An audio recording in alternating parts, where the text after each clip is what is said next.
আজকে আমরা স্বামীজির জীবনের এমন একটি ঘটনা নিয়ে আলোচনা করব যা থেকে পরিষ্কার বোঝা যায় স্বামীজির মেধাশক্তি কতটা শক্তিশালী ছিল।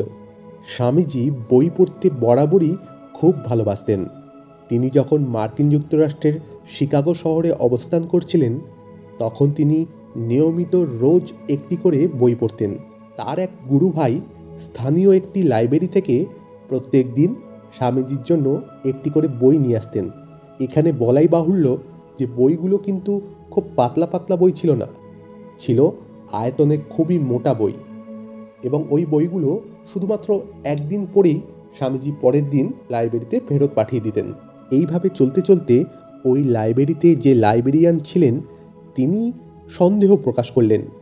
তিনি ভাবলেন, এত মোটা মোটা বই একদিন পরেই ফেরত দিয়ে দেন, তাহলে কি বইগুলো পড়ছেন না, শুধুমাত্র নিয়ে যাচ্ছেন আর ফেরত দিয়ে দিচ্ছেন? তিনি এই সন্দেহটি ওই স্বামীজির যিনি গুরু ভাই ছিলেন তার কাছেও প্রকাশ করলেন। স্বামীজির গুরু ভাই স্বামীজিকে গিয়ে এই কথাটি জানালেন। স্বামীজি এই কথাটি শুনে পরের দিন নিজে গেলেন লাইব্রেরিতে। তিনি লাইব্রেরিতে গিয়ে যিনি লাইব্রেরিয়ান ছিলেন তার সাথে কথা বললেন। তিনি লাইব্রেরিয়ানকে বললেন, না না, আমি সব বই একদম ভালোভাবে পড়েছি, তারপর ফেরত দিয়েছি। স্বামীজির এই কথা শুনে লাইব্রেরিয়ানটি ভাবলেন স্বামীজি হয়তো তার সাথে মজা করছে, কারণ এত মোটা মোটা এত কঠিন সাবজেক্টের বই এগুলো একদিনে পড়ে ফেলা অসম্ভব, কল্পনার বাইরে। তাই তিনি আরও রেগে গেলেন স্বামীজির উপর। তিনি ভাবলেন স্বামীজির একটা পরীক্ষা নেওয়া যাক। স্বামীজি এতদিন যে বইগুলো নিয়ে গেছেন এবং পড়েছেন বলে দাবি করছেন, সেই বইগুলো থেকে যে কোনো একটি বই তিনি নিলেন এবং সেই বই থেকে এলোমেলোভাবে যে কোনো একটি পৃষ্ঠা খুলে তিনি স্বামীজিকে বললেন তার থেকে কিছুটা অংশ তাকে বলতে। স্বামীজি অদ্ভুতভাবে সেই পৃষ্ঠাটির সেই অংশটুকু একদম হুবহু বইতে যেরকম আছে ঠিক সেরকমভাবেই লাইব্রেরিয়ানকে বলে দিলেন। এইটি শুনে লাইব্রেরিয়ান তো খুব অবাক হয়ে গেলেন। তিনি ভাবলেন এটা কিভাবে সম্ভব, কিন্তু তিনি তাও পুরোপুরি আশ্বস্ত হননি।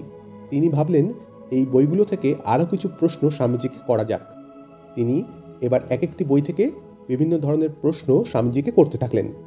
যথারীতি স্বামীজি প্রত্যেকটি প্রশ্নের সঠিক সঠিক উত্তর দিয়ে দিলেন।